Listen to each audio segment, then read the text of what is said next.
Friends பாருங்களேன், நான் இருக்கிறது ஒரு கிராமம் வடமாதிமங்கலம்னு சொல்லிட்டு திருவண்ணாமலை மாவட்டம்.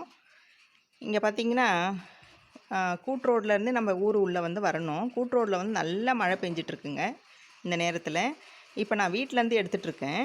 முன்னாடி பார்த்திங்கன்னா மழையே இல்லை. இப்போ பார்த்திங்கன்னா பின்பக்கம் வந்து வீடியோ எடுக்கலான்னு பார்த்தீங்கன்னா பின்னாடி வந்து மழை பெஞ்சிட்ருக்குங்க. லைட்டாக தூறல் போடுது பாருங்களா. ஆனால் முன்பக்கம் எடுக்கும்போது தூறலே இல்லை. ஒரே நேரத்தில் 3 விதமான கிளைமேட் வந்து நம்ம வடமாதிமங்கலம் கிராமத்தில் வந்து நடந்துகிட்ருக்குங்க. ஆனால் இது எல்லா இடத்துலையும் நடக்கிறது தான். கொஞ்சம் தூரம் நம்ம மழை பெஞ்சோம், ஒரு இடத்துல மழை பெய்யும், பிறகு பார்த்திங்கன்னா கொஞ்சம் நேரம் மழை இருக்காது. ஆனால் இது ஒரே நேரத்தில் அட் எ டைமில் பார்த்திங்கன்னா கூட்ரோடில் நல்ல மழை பெய்யுதுங்க. இவரெல்லாம் நம்ம பைரவருங்க, எங்கள் வீட்டு பைரவர்கள். இங்கே பாருங்கள், ஒரு பைரவர் வந்து பெண் நாய் தான். அது 5 குட்டி போட்டுட்டு கால் வராமல் அப்படியே படுத்துட்ருக்குங்க 2 மாதமாக. அதுக்கு சேவை செஞ்சுட்டு தாங்க இருக்கோம். நாங்கள் உணவு கொடுத்துட்ருக்கோம்.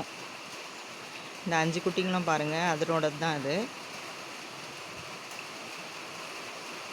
இதுக்கிட்ட ஒரு ப்ளஸ் பாயிண்ட் இருக்குதுங்க இந்த பெண் நாய்க்கிட்ட. என்னென்னு பார்த்தீங்கன்னா, அந்த வெள்ளை நாய் ஒன்று வருது பாருங்கள், அது வந்து வேறு ஒரு நாயோட குட்டிங்க. அது அந்த நாய் வந்து ஒரு 3 குட்டி போட்டுட்டு, ஆனால் அந்த குழந்தைங்களை வந்து அந்த நாய் வந்து பார்த்துக்கவே இல்லைங்க. பால் கூட முதல் நாள் கூட பால் கூட கொடுக்கலங்க.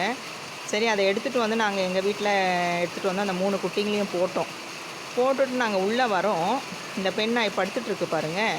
அது வந்து அந்த 3 குட்டிங்களையும் எடுத்துகிட்டு போயிட்டு தன்னோட குட்டிங்களோட பால் கொடுத்துட்டு ஒரு ஆச்சரியம் பண்ணுச்சுங்க. அது குழந்தைங்களையும் தாங்குட்டியாக நினச்சி வளர்த்துதுங்க. அந்த 3 குட்டியில் ஆனால் 2 குட்டி இறந்துருச்சுங்க.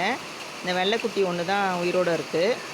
இந்த மாதிரி மற்ற பிள்ளைகளையும் மற்ற உயிரினத்தோட குழந்தைகளையும் தான் குழந்தையாக நினச்சி வளர்த்த இந்த நாயோட கதி பாருங்களா. இந்த கலியுகம் வந்து நல்லது செய்கிறவங்களுக்கு வந்து எதுவுமே நடக்க மாட்டேங்குதுங்க. பாவம், இப்போ அது ரொம்ப கால் வராமல் எப்படி படுத்துட்ருக்கு பாருங்கள். வெயிலும் காயுது, மழையும் பெய்யுது. இப்போ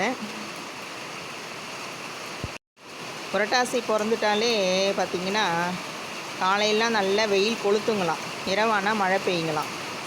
அது ரொம்ப உண்மையாகிடுச்சு பாருங்கள். இன்றைக்கி மாதம் பிறப்பதும் கரெக்டாக அது உண்மையாகுது பாருங்களா. வெயிலும் காயுது, மழையும் பெய்யுது.